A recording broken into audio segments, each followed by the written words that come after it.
Soyons saints, en partenariat avec Magnificat.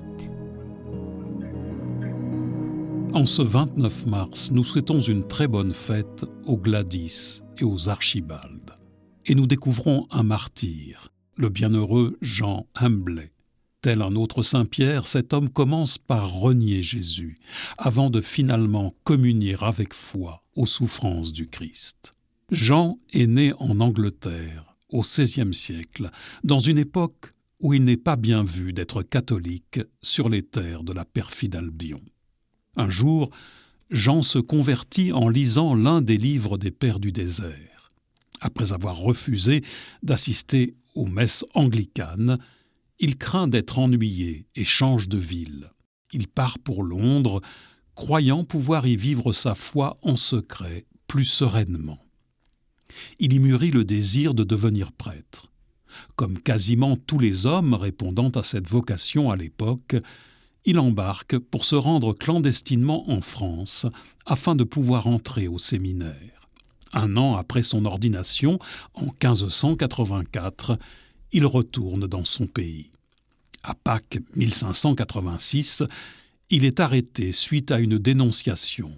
Jugé et condamné, il sauve sa vie en reniant une première fois le Christ. Il est libéré ou bien parvient à s'échapper et se cache à Salisbury. Il retourne à la foi catholique aussitôt et est encore arrêté. À nouveau, il obtient d'être libéré en reniant Jésus et en donnant aux autorités les noms de plusieurs de ses amis catholiques. Il est alors relâché et reprend ses activités de prêtre. À Pâques 1587, il est une troisième fois et dernière fois arrêté. Il commence encore par renier le Christ, puis reçoit en prison une lettre qui le bouleverse profondément. Finalement, le père Jean se rétracte plein de remords et confesse cette fois-ci avec fermeté sa foi et sa qualité de prêtre.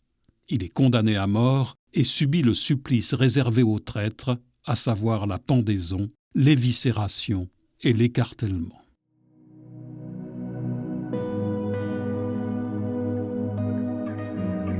Seigneur, par ta passion et ton cœur transpercé, tu déverses sur nous tes grâces et ta miséricorde. À la suite du bienheureux Jean Humbley et de l'apôtre Pierre, nous voulons apprendre à rester dans l'espérance et pour chaque reniement, poser envers toi un acte d'amour.